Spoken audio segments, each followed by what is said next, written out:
बिस्मिल्लाहिर्रहमानिर्रहीम। अस्सलाम वालेकुम नाज़रीन, आप यूट्यूब चैनल देख रहे हैं। मैं इमरान ख़ान हूँ। सबसे पहले तो मैंने आज से लगभग कोई 1.5 पौने 2 साल पहले एक वीलॉग किया था जिसमें मैंने ये बताया था कि काजी फ़ायद ईसा साहब को इस बात पे एहतियात करनी चाहिए कि उन्हें पोलिटिसाइज़ किया जा रहा है। मैंने आपको ये बताया था अपने वीलॉग में, अपने अगवा होने से पहले मैंने ये वीलॉग किया था। उसमें मैंने कहा था कि काजी फ़ायद ईसा पाकिस्तान में चीफ़ जस्टिस बनने जा रहे हैं, लिहाजा उन्हें हर किस्म की सियासत से अपने आप को दूर रखना चाहिए। और पॉलिटिकल पार्टीज़ अपनी सियासत के लिए उनके नाम को इस्तेमाल कर रही हैं। ख़ास तौर पे PMLN, पीपल्स पार्टी, ये उनको मुतनाज़ बना रहे हैं और वो चीफ़ जस्टिस बनने से पहले ही तनाज़ात का शिकार हो रहे हैं। फिर आपने देखा कि काजी फ़ायद ईसा साहब चीफ़ जस्टिस बने और वो उन तनाज़ात में इतनी बुरी तरह घिर गए कि वो उनमें से निकल नहीं सके। फिर एक के बाद एक काजी साहब वो चीज़ें करते रहे कि अब तारीख में हमेशा के लिए उनका नाम लिखा जाएगा एक मुतनाज़ चीफ जस्टिस के तौर पे। उनके दौर को एक स्याह दौर के तौर पे याद रखा जाएगा। काजी फ़ायद ईसा साहब जिस दिन रिटायर हो रहे हैं, पाकिस्तान की तारीख में पहली मरतबा वकला उस दिन यौम निजात मना रहे हैं। ये चीज़ें पहले कभी किसी चीफ जस्टिस के साथ नहीं हुई जो इस वक्त काजी फ़ायद ईसा साहब के साथ होने जा रही हैं। अब जस्टिस याह्या अफरीदी साहब को भी इस हुकूमत ने उनके चीफ जस्टिस बनने से पहले ही मुतनाज़ कर दिया है। अब ये तो उनका कंडक्ट तो तय करेगा, जब वो आएंगे तो वो किस तरह केसेस उठाएंगे, कैसे वो फैसले करेंगे। वैसे तो उनसे बहुत सारी पावर्स वापस ले ली गई हैं। वो एक ऐसे चीफ जस्टिस हैं जिनके पास माजी में जो चीफ जस्टिस रहे हैं उनसे कम इख्तियारात होंगे जस्टिस याह्या अफरीदी साहब के पास, लेकिन उन्हें पहले ही मुतनाज़ बना दिया गया है, जैसे काजी फ़ायद ईसा साहब के साथ हुआ था। यानी MQM ने, पीपल्स पार्टी ने और नून लीग ने उन्हें पसंद किया और उन्हें चीफ जस्टिस बना दिया। जिन 2 जजेस पे फौकियत दी गई जस्टिस याह्या अफरीदी साहब को, उन 2 जजेस में क्या कमी है इसके बारे में किसी के पास कोई जवाब नहीं है। जस्टिस मंसूर अली शाह साहब ने कहां पे क्या गलत किया, किसी के पास कोई जवाब नहीं है। जस्टिस मंसूर अली शाह साहब वो जज हैं जिन्होंने जस्टिस काजी फ़ायद ईसा साहब का भरपूर साथ दिया था जब इमरान खान साहब के दौरे हुकूमत में उनके खिलाफ रेफरेंस दायर किया गया था। आज बहुत सारे लोग कहते हैं कि वो रेफरेंस दुरुस्त दायर किया गया था, उस पर कार्रवाई होनी चाहिए थी, हालांकि उस दौर में सारे काजी फ़ायद ईसा साहब के साथ खड़े हो गए थे। जस्टिस मंसूर अली शाह साहब ने काजी फ़ायद ईसा साहब पे एहसान किया तो वो मुझे याद आ गया वो मामला कि जिस पर एहसान करो उसके शर से बचो। तो काजी फ़ायद ईसा साहब ने बाद में ऐसे हालात पैदा किए कि आईनी तरमीम हो सके, तमाम रुकावटें आईनी तरमीम में दूर की और उस आईनी तरमीम का नतीजा ये निकला कि वही जस्टिस मंसूर अली शाह साहब जिन्होंने काजी फ़ायद ईसा साहब के ऊपर एहसानात किए हैं तवील तरीन, वो जस्टिस मंसूर अली शाह साहब अब चीफ जस्टिस ऑफ पाकिस्तान नहीं बन सकते। अच्छा, मंसूर अली शाह साहब में क्या खराबी थी या प्रॉब्लम क्या थी, ये तो हुकूमत ने बताया ही नहीं। जस्टिस मुनीब अख्तर साहब में क्या प्रॉब्लम थी, ये भी हुकूमत ने नहीं बताया। फिर जो इजलास किया गया वो इन कैमरा किया गया, बाहर कोई तफसीलात नहीं है, यानी पब्लिक देखती पता चलता कि इन 3 जजों में से तीसरे नंबर के जज को चुनने की वजह क्या थी, उनके अंदर ऐसी कौन सी क्वालिटीज हैं जो बाकियों में नहीं है। अब यह कहा जा रहा है नून लीग की जानिब से कि जनाब ये जो सुप्रीम कोर्ट के अंदर एक डिवीजन है उसका शिकार नहीं हुए जस्टिस याह्या अफरीदी, तो ऐसा तो नहीं है। ये तो फिर जस्टिस मुनीब अख्तर साहब भी किसी डिवीजन का हिस्सा नहीं है। जस्टिस मंसूर अली शाह साहब ने दोनों तरह के फैसले दिए हुए हैं। बहुत सारे फैसले उनके ऐसे हैं जो काजी फ़ायद ईसा साहब को पसंद होंगे और बहुत सारे ऐसे हैं जो उनको पसंद नहीं होंगे। तो अब मामला यह है कि जस्टिस याह्या अफरीदी साहब हलफ तो उठा लेंगे चीफ जस्टिस ऑफ पाकिस्तान का, लेकिन एक बात अब तय हो गई है इस आईनी तरमीम के बाद, अगर तो यह आईनी तरमीम बच जाती है और किसी तहरीक का शिकार नहीं हो जाती, इस आईनी तरमीम के बाद यह बात तय हो गई है कि आइंदा जब याह्या अफरीदी साहब रिटायर हो रहे होंगे ना, तो उस वक्त जो 3 सीनियर 3 जजेस होंगे वो तीनों मिलकर ये कोशिश कर रहे होंगे कि कुछ ना कुछ करके जो कमेटी के 12 बंदे हैं इनमें से 8-9 बंदे हर हाल में खुश रखे जाएं, ये जो कहें वो काम किया जाए, जैसे कहें वैसे फैसले किए जाएं। तो इनको मैक्सिमम खुश रखने की कोशिश करेंगे, एस्टेब्लिशमेंट को, हुकूमत को भी खुश रखने की कोशिश करेंगे वो 3 जजेस जो सीनियर होंगे। और नून लीग ने हमेशा तो इक़्तिदार में रहना नहीं है, जब कोई और जमात इक़्तिदार में आएगी तो ये उनको खुश रखेंगे। तो अब अदलिया को उन्होंने कर दिया इस तरह का टूथलेस या ऐसा कमजोर इदारा बना दिया है कि अब जो अदलिया के अंदर बैठे हुए जजेस हैं वो अपनी अपॉइंटमेंट के लिए, अपनी तरक्की के लिए, चीफ जस्टिस बनने के लिए अब सियासतदानों की खुशनुदियां हासिल करने की कोशिश करेंगे। ये जनाब अब तक की सिचुएशन है। मैंने यहां पे आपको बताया जस्टिस मंसूर अली शाह साहब बहरहाल उम्रे पे जा रहे हैं। वो जो फुल कोर्ट रेफरेंस है, काजी फ़ायद ईसा साहब जब जा रहे हैं तो इनका एक फुल कोर्ट रेफरेंस आएगा। तो काजी फायद ईसा साहब के उस रेफरेंस में जस्टिस मंसूर अली शाह साहब तो शामिल नहीं हो रहे, और इसके बारे में बहुत सारे लोगों की अपनी राय है। जो कोर्ट रिपोर्टर थे वो कहते हैं जो काजी साहब ने किया या जो उनका रवैया था या जिस तरीके से उन्होंने अपना टाइम गुजारा, बाकी जजेस को भी चाहिए कि वो ना आए। ठीक है, काजी साहब जाएं, जान छूटे। वकला भी कह रहे हैं कि जनाब जान छूट रही है, हम तो यौमे मना रहे हैं जनाब नजात, हम तो हमें नजात मिल रही है एक बड़ी मुसीबत से, लिहाजा वो तो इसको इस तरह देख रहे हैं। एक और नाज़रीन बड़ी डेवलपमेंट है और इसको जो है वो शेयर किया मैंने जहाँ से देखा, मोहित पीरजादा साहब ने शेयर किया, कुछ और लोगों ने शेयर किया, और ये बैनुल अक़वामी कुछ जरीदे हैं, अखबार है ड्रॉप साइट और इसके अलावा कुछ और है, उन्होंने बताया जी कि अमेरिका में एक डेवलपमेंट हुई है, बल्कि 2-3 डेवलपमेंट हुई है अमेरिका में, क्योंकि अमेरिका में इलेक्शन करीब आ रहा है तो वहाँ बड़ी तेज़ी से डेवलपमेंट्स हो रही हैं। जो अभी हुआ है मैं आपको बता देता हूँ, और ये बड़ी डेवलपमेंट है पाकिस्तान को लेकर। अमेरिका के 4 कांग्रेसमैन हैं और इनके नाम भी यहाँ पे लिखे हुए हैं, और इनका ताल्लुक अमेरिका की डिफरेंट स्टेट से है। और इन 4 कांग्रेसमैन ने, जिनमें जो मेन है वो ग्रेग कैसर, ये टेक्सास से हैं, इन्होंने लीड किया है, और दीगर 3 मेंबर्स हैं कांग्रेस के, उन्होंने मिलकर एक खत लिखा जो बाइडन को, व्हाइट हाउस को एक लेटर लिखा है उन्होंने, और वो खत जो है वो अब छप चुका है, इंटरनेट पे आ गया है, सोशल मीडिया पे वो छप चुका है। उन्होंने खत लिखा और जिसमें 65 अरकान जो हैं वहां पे अमेरिकी कांग्रेस के, उन्होंने उसके ऊपर दस्तखत किए हैं और उनके कुछ मुतालबात हैं। उन्होंने पाकिस्तान की मिलिट्री एस्टेब्लिशमेंट पर इल्ज़ाम लगाया है कि वो सियासी इख्तलाफात पर अपने मुखालिफिन पर हमले कर रही है, और सियासी इख्तलाफात पर मुखालिफिन को कैद किया जा रहा है। और इस साल के आगाज़ में जो पाकिस्तान में इंतखाबात हुए हैं उनमें भी बदतरीन धांधली हुई है। और ये लेटर उन्होंने बुध के दिन लिखा है, जो पहुंचा है जो बाइडन के पास।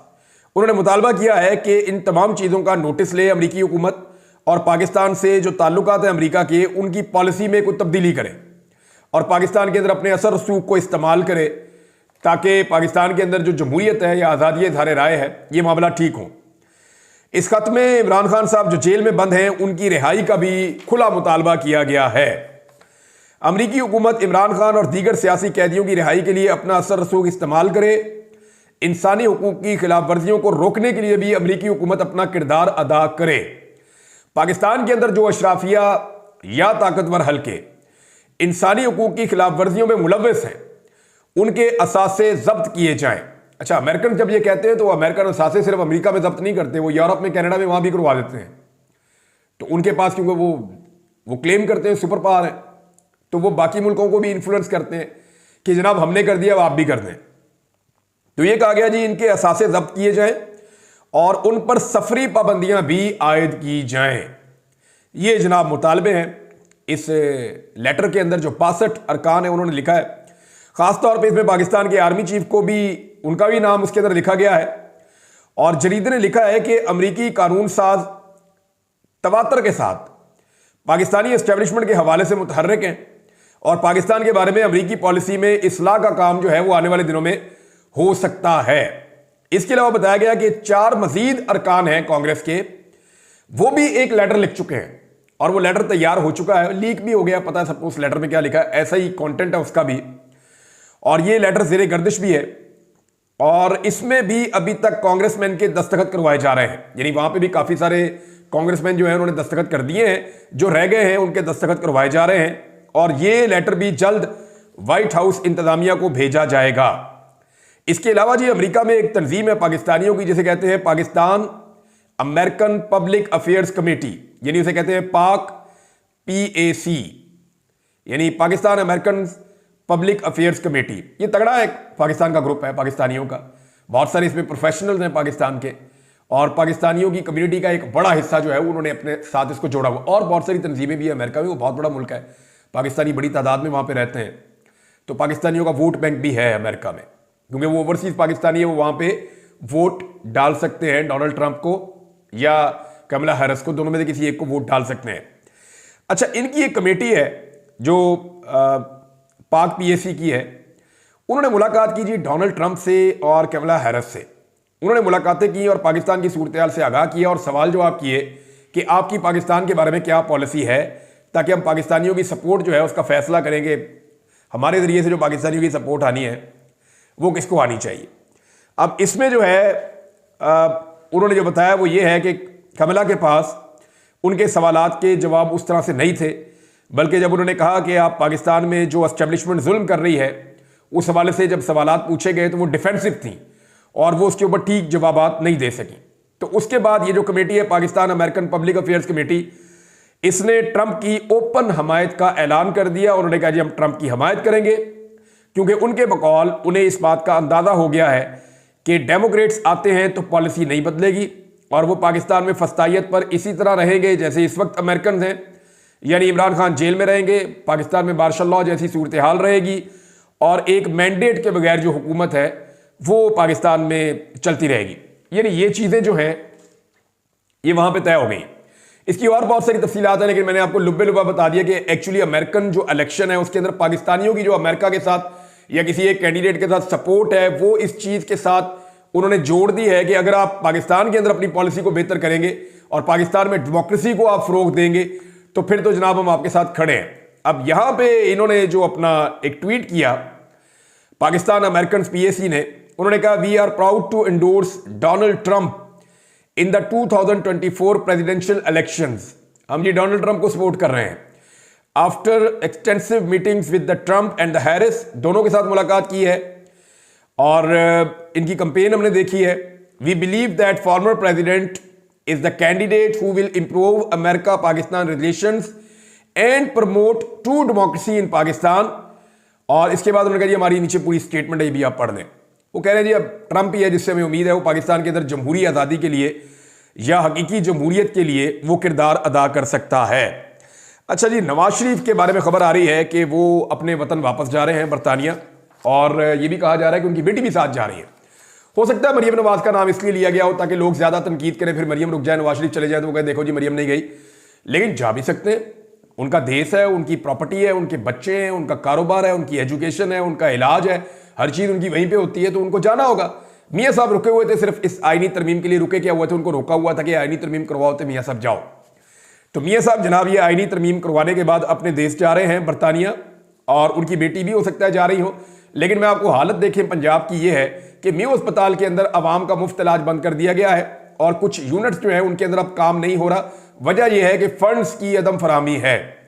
जिस सूबे में आम आदमी की ये हालत है कि इलाज की सहूलत नहीं है, जिस सूबे में लॉ एंड ऑर्डर की ये हालत है कि कच्चे के डाकू दंदनाते फिर रहे हैं, जिस सूबे में पुलिस की ये हालत है कि पुलिस उन इलाकों में जाने से डरती है, बल्कि वो ये कहते हैं हम जाना ही नहीं चाहते, जिस सूबे में लाकानूनियत है, फस्तायत है, जुल्म है, जबर है, ये सारी चीज़ें हो रही है, बच्चे तक स्कूलों कॉलेजेस के निकल के एहतजाज कर रहे हैं, उस सूबे की वज़ीर आला जो है उनको अभी जाना है जी बरतानिया अपने देश, और लेट्स सी वो वहाँ जाके क्या करती हैं या किस किस्म की उनकी एक्टिविटीज़ रहती हैं, जाती भी हैं या नहीं जा सकती।